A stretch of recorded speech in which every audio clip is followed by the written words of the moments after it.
Hi friends, welcome to C3 Chris Crafts and Cookery. நான் உங்கள் Chris.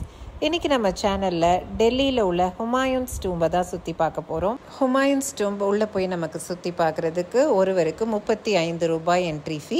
Humayun's டூம்ப் Mughal ஆர்கிடெக்சருடைய significant எக்ஸாம்பிளாம். இது 1570ஆம் ஆண்டு ஹுமாயூன் அவர்களுடைய மனைவி பேகா பேகம்ன்றவர்களால் ஹுமாயூனுக்காக கட்டப்பட்டது. அவர் இறந்து 14 வருஷத்துக்கு அப்புறம் தான் இதை கட்டினாங்களாம்.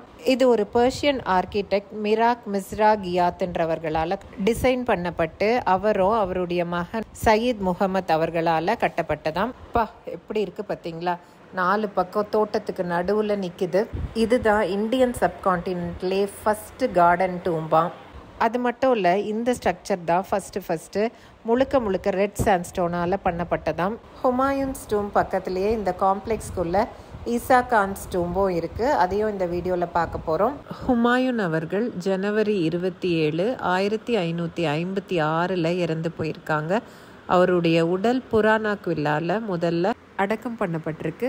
1565ஆம் ஆண்டு அவருடைய மனைவி பேகா பேகம்ன்றவங்க ஒரு பெர்ஷியன் ஆர்கிடெக்டை வச்சு 1.5 மில்லியன் செலவில் 1572ஆம் ஆண்டு இதை கட்டி முடிக்கிறாங்க.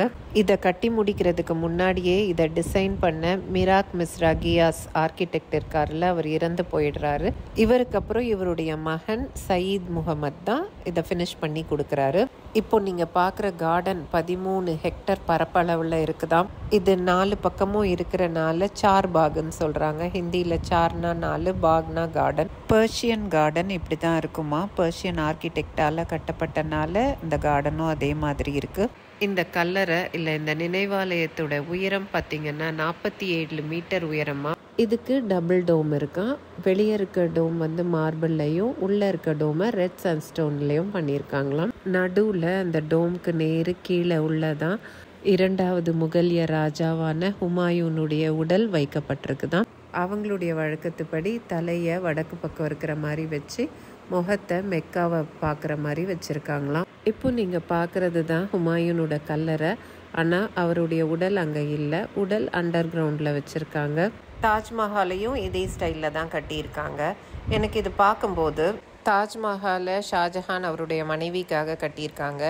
இங்கே பேகா பேகம் அவருடைய கணவர் ஹுமாயூனுக்காக இந்த கல்லறையை இந்த நினைவாலயத்தை கட்டியிருக்காங்க. ஆனால் ஏன் தாஜ்மஹால் பேசப்படுற அளவுக்கு இந்த ஹுமாயூன்ஸ் டூம் பேசப்படுறதா இல்லை? ஒருவேளை அது ஃபுல்லாக மார்பலால் செய்யப்பட்டு நல்ல அழகாக காணப்படுறனாலேயோ என்னமோ. ஆனால் ரெண்டுமே அவர்களுடைய அன்பானவர்களுக்காக அவர்கள் கட்டினதா தோணுச்சு எனக்கு. இப்போ நம்ம பேசிட்டே ஈசா கான்ஸ் டூம்க்கு வந்துட்டோம். இதுதான் ஈசா கான்ஸ் டூம்ப். இது ஹுமாயூன்ஸ் டூம் காம்ப்ளெக்ஸ்குள்ளேயே தான் இருக்குது. இந்த ஈசா கான் நியாசி ஷெர்ஷா சூரி அவர்களுடைய கோர்ட்லையும் இஸ்லாம் ஷா சூரி அவர்களுடைய கோர்ட்லையும் நோபலாக ஒர்க் பண்ணியிருக்காரு. ஈசா கான்காக அவருக்கு இந்த நினைவாலயத்தை கட்டினது ஷெர்ஷா சூரி அவர்கள். இந்த நினைவாலயம் 1547-48 கட்டப்பட்டதா. இதுக்கு வெஸ்ட் சைடில் ஒரு மாஸ்க் இருக்குது. அது 1547ஆம் ஆண்டு கட்டப்பட்டதாம். இவருடைய கல்லறை ஆக்டகனல் ஷேப்பில் கட்டப்பட்டிருக்குது. ரெட் சாண்ட்ஸ்டோன் மார்பிள் ரெண்டுமே பயன்படுத்தி கட்டியிருக்காங்க. இந்த ஈசா கான்ஸ் நினைவாலயத்துக்குள்ள 4 பெரிய கல்லறைகளும் 2 சிறிய கல்லறைகளும் காணப்படுது. இந்த ஹுமாயூன்ஸ் டூம் காம்ப்ளெக்ஸ்குள்ள ஹுமாயூன் அவர்களுடைய கல்லறை, ஈசா கான் அவர்களுடைய கல்லறையை தவிர்த்து இன்னும் நிறைய முகலிய முக்கியமானவர்களுடைய கல்லறை அங்கே காணப்படுது. குறிப்பாக சொல்லணும்னா இதை கட்டின பேகா பேகமுடைய கல்லறையே அங்கே தான் இருக்குது. அது போக ஹுமாயூனுடைய கொள்ளு பேரன், அதாவது ஷாஜஹானுடைய மகனோட கல்லறை கூட இங்கே தான் இருக்கான். ஓகே ஃப்ரெண்ட்ஸ், இப்போ நம்ம இந்த வீடியோவை முடிக்கிறோம். வெளியே போகிறோம். என் கூட சேர்ந்து இந்த ஹுமாயூன்ஸ் டூம் காம்ப்ளெக்ஸை சுற்றி பார்த்துருப்பீங்கன்ட்டு நம்புகிறேன். உங்களுக்கு இது உள்ள என்னெல்லாம் இருக்குது, எப்படி இருக்குன்ற ஒரு ஐடியா கிடச்சிருக்கோன்ட்டு நம்புகிறேன்.